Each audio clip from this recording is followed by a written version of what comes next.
কৃষ্ণ কৃষ্ণ কৃষ্ণ হরে হরে, হরে রাম রাম রাম হরে হরে। তো প্রথমে ভগবত গীতায় ধর্ম সম্বন্ধে বলেছে। তো ধর্ম সম্বন্ধে আমি কিছু বলার পূর্বে আমি কিছু বলতে চাচ্ছি।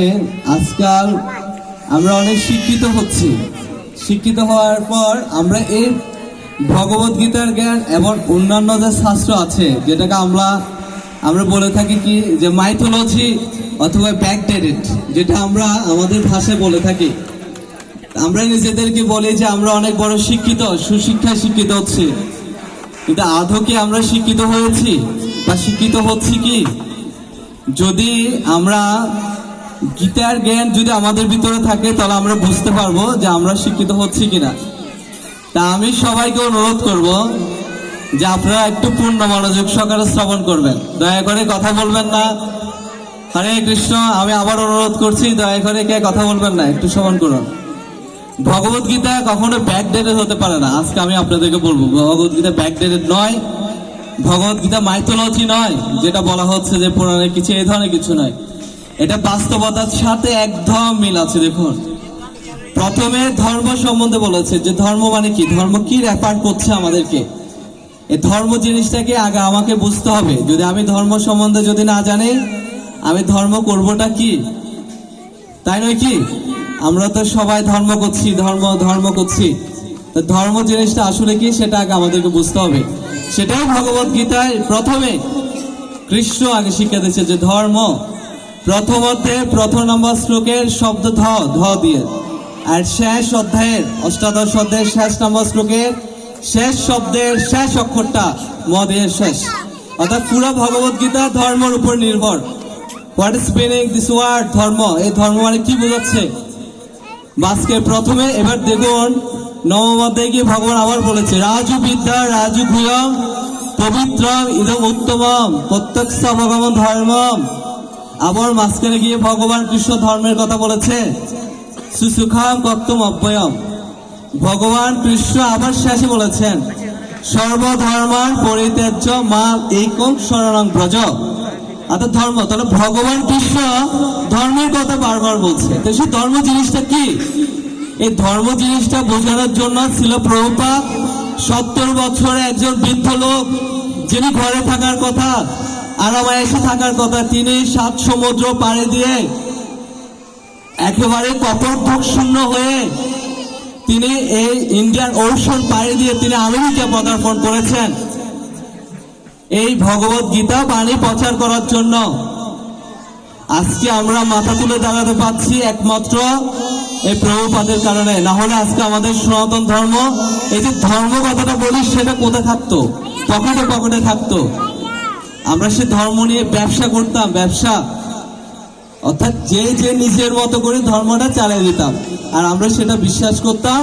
আর এই ধরনের ছোট ছোট বাচ্চা যারা ইয়াং বয়সে যারা আছে, যারা উঠছে এখন থেকে, তাদেরকে আমরা সঠিক ধর্ম শিক্ষা দিতে পারতাম না যদি সে প্রকৃত ধর্ম জিনিসটা যদি না জানে। তা আমি সবার কাছে যারা মাতৃদেব পিতৃদেব আছেন তাদের কাছে আমি অনুরোধ করব, আপনারা দয়া করে কথা না বলে একটু শ্রবণ করুন। কেননা আজকের শিশু আগামী দিনের ভবিষ্যৎ। আজকের শিশুকে যদি আমি সেই ধর্ম শিক্ষা অর্থাৎ যথার্থ শিক্ষা যদি না দিই, আগামীতে তারা তাদের সন্তানকে সে শিক্ষা দিতে পারবে না। সেই শিক্ষা দেওয়ার জন্য আজকাল আমাদেরকে যথার্থ স্কুল কলেজ ইউনিভার্সিটিতে পড়তে হবে, যেখানে আমাদেরকে পিওর শিক্ষা দেয়, যেখানে কোনো কপটতা ছলনার আশ্রয় না দেয়। সেই শিক্ষাটা আমাদের জন্য খুব প্রয়োজন। সেই শিক্ষাটা আজকাল আন্তর্জাতিক কৃষ্ণ ভাবনামৃতের সংঘ সারা পৃথিবীব্যাপী দিচ্ছে। শিল প্রভুপাদ বলেছে আমার এক একটা মন্দির হচ্ছে এডুকেশনাল ইনস্টিটিউশন। এটা হচ্ছে একটা শিক্ষা প্রতিষ্ঠান। এটা কোনো সাধারণ মন্দির নয় যেখানে আমি ধূপকাঠি আর মোমবাতি চিনিকলা নিয়ে যাব না। এরকম দেখবেন না আপনি ইসকন মন্দিরে, সেখানে দেখবেন সেখানে শিক্ষা দিচ্ছে যথার্থ। আর ইসকন আপনারা দেখতে পাবেন সবাই মোস্ট এডুকেটেড পার্সন, সবাই। কেন? তারা বুঝতে পেরেছে। কেন বুঝতে পেরেছে? ভগবান কৃষ্ণ অর্জুনকে দিয়েছেন। অর্জুন কিন্তু বুড়ো লোক ছিল না, অর্জুন কিন্তু অশিক্ষিত ছিল না। তিনি পাণ্ডিত্যপূর্ণ ছিল এবং তিনি ইয়াং ছিল। আজকাল আমরা বলে যে ব্যাকডেটেড, এই কারণে বলে যে না, ধর্ম এখন নয়, ধর্ম আমার বুড়া বয়সে করবো। আর ভগবত গীতার জ্ঞান এখন নয়, ভগবত গীতার জ্ঞান হচ্ছে যে বুড়া বয়সে। আমাদেরকে সে জিনিসটা বুঝতে হবে যে আসলে ধর্ম জিনিসটা কি। যখন আমরা সেটা বুঝতে পারবো তখন আমাদের ভিতরে ওই জ্ঞানটা আর থাকবে না যে ধর্মটা ব্যাকডেটে, ধর্মটা বুড়া বয়সে, এখন না, এই জিনিসটা থাকবে না। তো ধর্মটা হচ্ছে যে স্বাভাবিক ভিত্তিকে বোঝায় একটা, যেমন চিনির স্বাভাবিক ভিত্তিটা কি? মিষ্টি। তো প্রত্যেকটা জীবের একটা স্বাভাবিক ভিত্তি আছে। যে কোনো জীবের, শুধু মানুষ নয়, যে কোনো জীব স্বাভাবিক একটা বৃত্তি আছে, সেটা হচ্ছে কি ভগবানের সেবা করা। অর্থাৎ আমরা সবাই কাজ করতে বা সেবা করতে চাই, সত্যি না? তো এই জিনিসটা আমাদেরকে বুঝতে হবে, সে সেবাটা কি। তো সেই সেবাটা ভগবান কৃষ্ণ নিজে এসে সেটা তিনি প্রতিস্থাপন করে দিয়েছেন। সর্বধর্মান পরিত্যাজ্য মামেকং শরণং ভজ। এই যে তুমি যে তোমার মতো করে ধর্ম করছো, এটা করিও না, এটা বাদ দিয়ে আমি যেভাবে বলছি সেটাই করো। তিনি সেটা আবার ভাগবতমে গিয়ে বলেছেন, ধর্মস্থ সাক্ষাৎ ভগবত পরিতম। এই যে ধর্মটা হচ্ছে আমার দেওয়া আইন। দেশের যেমন একটা আইন থাকে, সে সংবিধান অনুযায়ী আমাদের চলতে আমরা বাধ্য হয়, ঠিক তেমনি ভাবে ভগবান কৃষ্ণ যে আইনটা দিয়েছে, সে আইন অনুযায়ী যখন আমরা ধর্ম করব, সেটা হচ্ছে ধর্ম। আমার মতো করে, নিজের মতো করে, অন্যের মতো করে ধর্ম করলে সেটা কখনো ধর্ম নয়। এই জন্য ভগবান কৃষ্ণ প্রথমেই ধর্মের কথা বলছে। সে ধর্ম জিনিসটা আগে আমাকে বুঝতে হবে। এই ধর্ম জিনিসটা বুঝার জন্য ধর্ম প্রতিষ্ঠার প্রয়োজন, যেটা আমাদের সমাজের খুবই বড় অভাব। শিক্ষা প্রতিষ্ঠার খুবই বড় অভাব, যেটাকে বলা হয় গুরুকুল। গুরুকুল নেই আজকাল আমাদের কোন সনাতনী সমাজের মাঝে, আজকাল সে গুরুকুল নেই। আজকাল আমরা ধর্ম মানে বুঝে কি, একটু সাজতে হবে, একটু বেড়াতে যেতে হবে, আত্মীয় স্বজনের সাথে একটু মোলাকাত করতে হবে, এই ধরনের কিছু আমরা মনে করছি। কিন্তু ধর্ম কিন্তু সেটাই বুঝাচ্ছে না।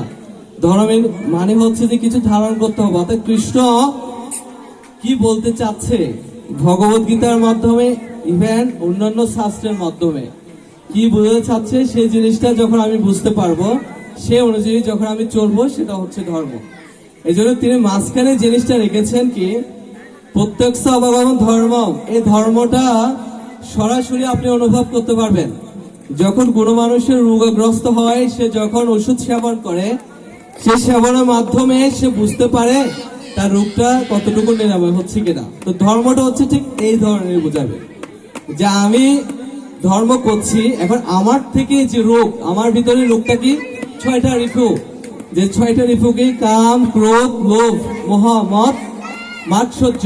এই যে আমার ভিতরে যে এই যে রোগটা আছে, রোগটাকে আস্তে আস্তে নিরাময় হচ্ছে কি, আমি যে হরে কৃষ্ণ মহামন্ত্র জপ করছি, সেটার মাধ্যমে হচ্ছে কি। এই জিনিসটা যদি হয়ে থাকে, তাহলে বুঝতে হবে হ্যাঁ, আমি যে ধর্মটা করছি, এই ধর্মটা হচ্ছে পারফেক্ট। ছিল প্রভুপাদ সেটা সারা পৃথিবীব্যাপী প্রচার করছেন। আর আপনারা যদি দেখেন, এই যে প্রত্যক্ষ ভগবান ধর্মম সুখম গত্তম অভ্যয়ম, সারা পৃথিবীব্যাপী যদি আমরা একটু চোখ বুলিয়ে দেখি, তাহলে আমরা বুঝতে পারবো মানুষ আজকে হরে কৃষ্ণ মহামন্ত্র জপ করার মাধ্যমে এবং ভগবত গীতা পাঠ এবং সাধু সঙ্গের মাধ্যমে তাদের জীবনটা তারা কি করছে, আমূল পরিবর্তন করছে। যেটা তারা ছেড়ে দিয়েছে, সেটা আমরা গ্রহণ করছি। তারা কি করেছে, তারা ঐশ্বর্যে পরিপূর্ণ ছিল, সেটা তারা ত্যাগ করেছে। তারা সেই জিনিসটা ত্যাগ করে তারা বৈরাগ্য ভাব গ্রহণ করেছে। কেন? তাদের ভিতরে সঠিক ধর্মটা তাদের ভিতরে এসেছে, তারা বুঝতে পেরেছে। এই কারণে তারা যেটা ত্যাগ করেছে সেটা গ্রহণ করার জন্য আমরা লালায়িত হচ্ছি। কেন? আমাদের ভিতরে সে ভগবত গীতা জ্ঞান না থাকার কারণে। আর যখন আমরা কোথায় প্রচার করতে যাই, ও না না না শোনার দরকার নেই, ইত্যাদি ইত্যাদি ধরনের। তা আমি সবাইকে অনুরোধ করব,